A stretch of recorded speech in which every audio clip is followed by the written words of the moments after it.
Alors, on a une super idée et on est prêt à lancer son entreprise en Belgique, nickel. Mais attention, avant de partir à la conquête du monde, il y a une étape juridique, et oui, incontournable, l'acte constitutif.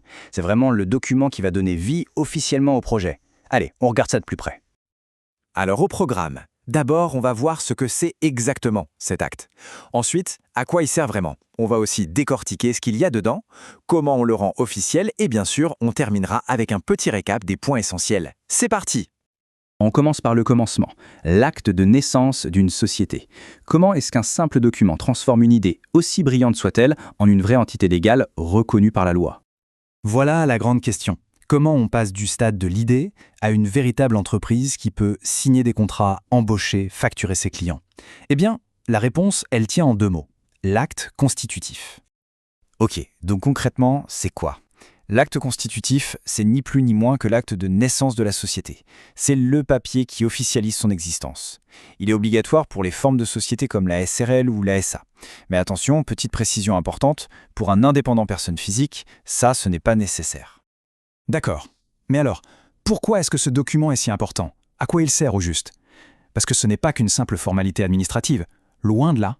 C'est carrément le plan directeur de l'entreprise. Ouais, loin de finir au fond d'un tiroir, cet acte il est vraiment au cœur du fonctionnement de la société. Il remplit 5 objectifs absolument clés, voyons voir lesquels. Allez, on décortique ça. Premièrement, et c'est le plus évident, il crée la société d'un point de vue légal. Deuxièmement, il sert de mode d'emploi. Qui fait quoi? Comment on prend les décisions? Tout est écrit noir sur blanc. Troisièmement, il identifie qui est dans le bateau, les fondateurs, les actionnaires. Quatrièmement, c'est aussi une sorte de contrat entre les associés qui fixe les droits et les devoirs de chacun. Et enfin, cinquièmement, sa publication garantit une transparence totale vis-à-vis de tout le monde, l'État, les banques, les clients. Maintenant qu'on sait à quoi il sert, on va jeter un œil à l'intérieur. Qu'est-ce qu'il y a exactement dans ce fameux document? Alors, concrètement, quelles sont les infos qu'on doit absolument retrouver dans cet acte fondateur pour qu'il soit bien complet et valide? C'est ce qu'on va voir tout de suite, point par point. La première partie, c'est un peu la carte d'identité de l'entreprise. On y trouve évidemment son nom, sa forme juridique, est-ce que c'est une SRL, une SA, etc.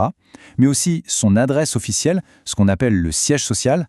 Un point super important, son objet social, c'est-à-dire ce qu'elle fait précisément. Et pour finir, sa durée, qui est le plus souvent indéterminée.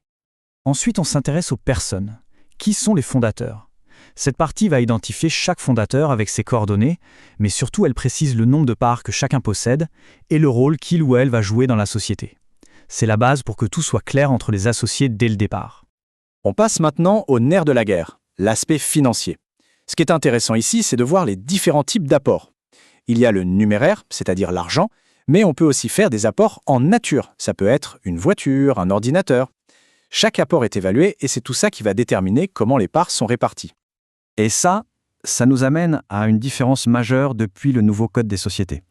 Pour une SRL, il n'y a plus de capital minimum obligatoire.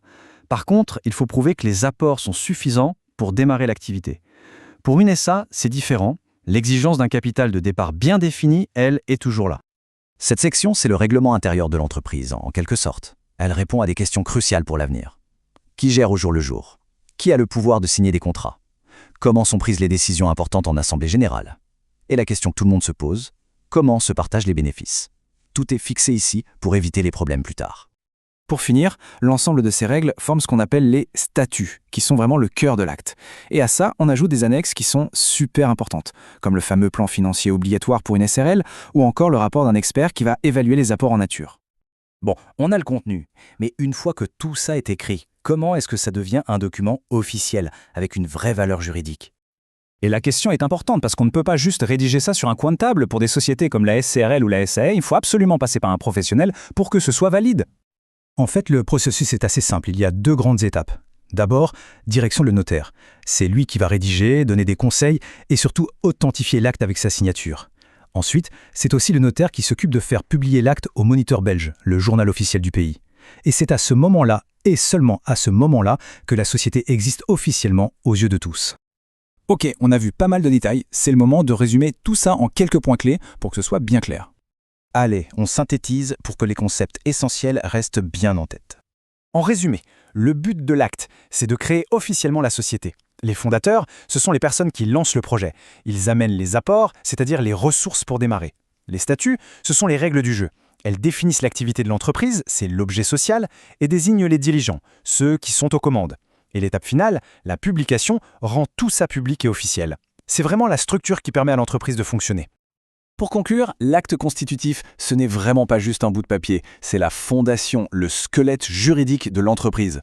La question finale s'adresse donc à tous ceux qui ont un projet en tête. Le business plan est peut-être prêt, mais est-ce que son double juridique, l'acte constitutif, l'est aussi? C'est une réflexion indispensable avant de se lancer dans le grand bain.